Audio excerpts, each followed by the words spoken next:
I'm Spotlight on America national investigative correspondent Angie Moreski. The dark web is a marketplace of anonymous websites filled with illegal activity.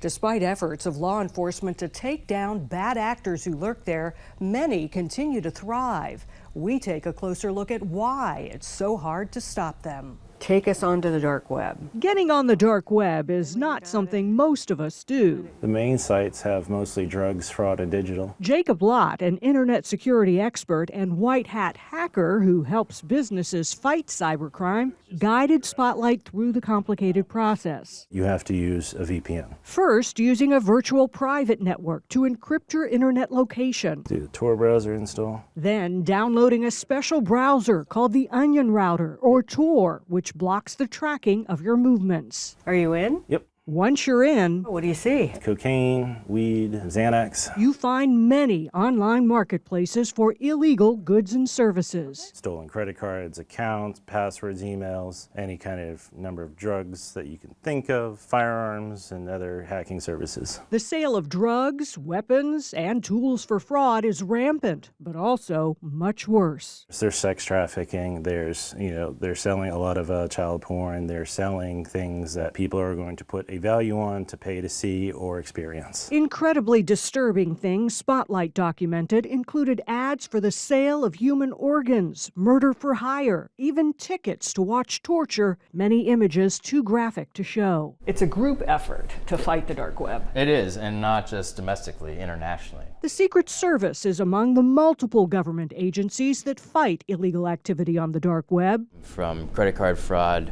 to sextortion to child exploitation material. Secret Service Supervisory Criminal Investigator Ken Henderson told Spotlight their agency's role is to investigate financial crimes on the dark web, often going undercover. Go where the criminals are, see what they're talking about. So basically, you guys are trying to infiltrate their networks. Correct, yeah. Last fall, the Secret Service helped take down $1 billion Russian money laundering operation where 3 illicit cryptocurrency exchanges were seized. Visitors to those sites are now greeted with this message from law enforcement saying the domain was seized. The challenge is figuring out who that person is sitting behind the keyboard. Could be somebody down the street, or it could be somebody in Siberia. While there are successes, investigations can take years. Is it a matter of these criminals making a mistake? Someone always makes a mistake.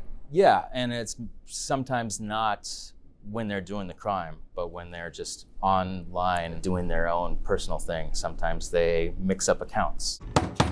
FBI search warrant! The FBI is another key agency policing illegal activity on the dark web. This video is from a takedown in 2019. And I got some pills over here. It targeted opioid sales on the dark net and led to 5 arrests in California. How do you finally get the bad guy? We've had a lot of success in the past. People taking vacations. They want to use these hard-earned dollars of theirs that they got committing financial crimes, and they want to go lounge on a beach somewhere. Well, we're waiting for them. The FBI is the primary agency responsible for policing the dark web, especially for those horrific crimes like child sex trafficking. We have requested an interview with them to learn more about their efforts. They told Spotlight they are considering our request. We'll stay on it and report back with any updates. For Spotlight on America, I'm Angie Moreski.